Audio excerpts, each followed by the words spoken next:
We will fight on the beaches. We will fight in the trenches. We just won't exclusively fight in a UK wrestling ring now. I'm Chris Wolvie, the wrestling vlog who always tells it like it is.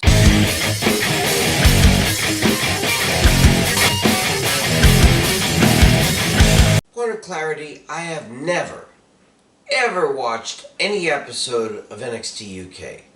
Which makes sense given that I didn't start watching NXT until it was off the WWE network and on USA like Raw is.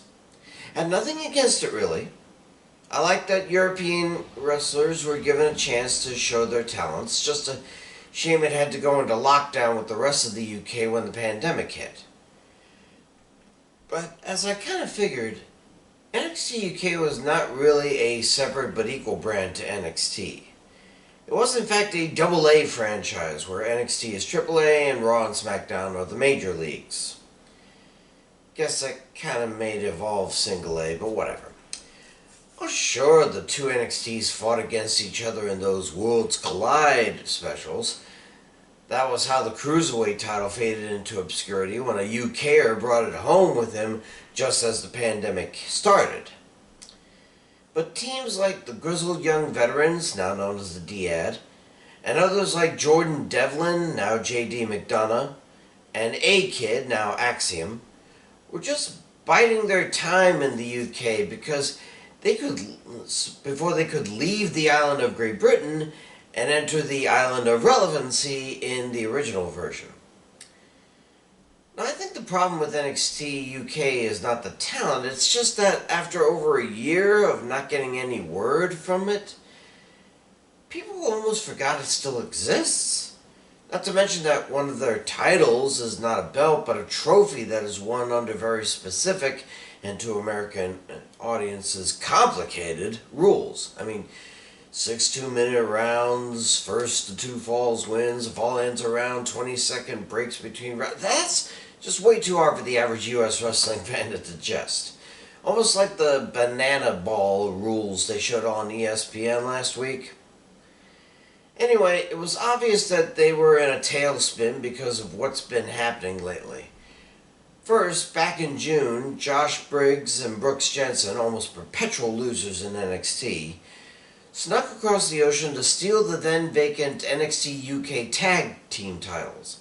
And Pretty Deadly weren't able to win them back and take it back across the pond where it belonged. Instead, BJ and JB showed the belts off as hosts of the Great American Bash. Sure, because what better way to celebrate America kicking Britain's ass nearly a quarter millennia ago than to have two Americans flaunt the titles representing the UK's best team? Then there was the rounds match Wes Lee had with Giovanni Vinci a few weeks ago, just to give the Americans a taste of what NXT UK had to offer. Not only were the rules confusing, but apparently the match wasn't compelling enough for the crowd at the Capitol Wrestling Center. Yeah, can we have the fight pit back, please? That we can handle.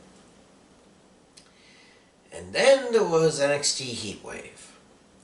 First, Gallus, one of the NXT UK's most veteran tag teams, decided to kick the crap out of the entire diamond mine while they were still having issues with each other.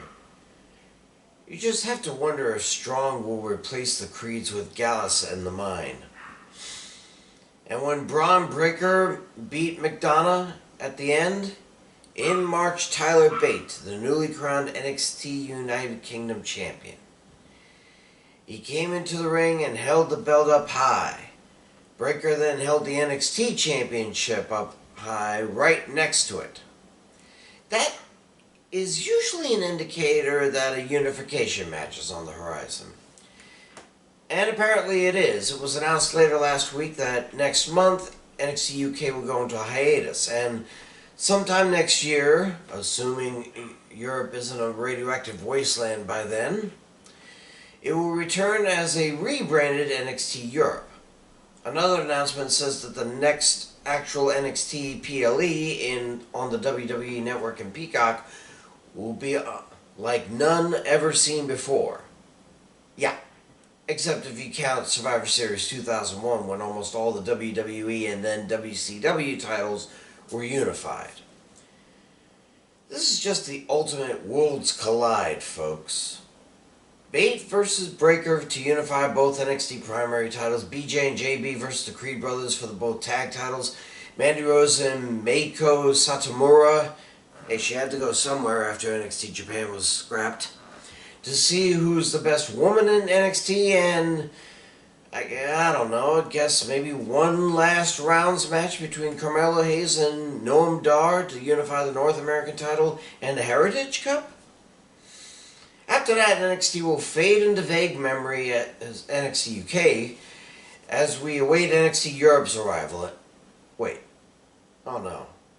Does that mean they're reviving the European Championship? You know, the one that had its first two champs crowned in Europe but then became defended almost solely in the US? The same title that when Al Snow had it was the centerpiece of a tour of Europia? Ugh.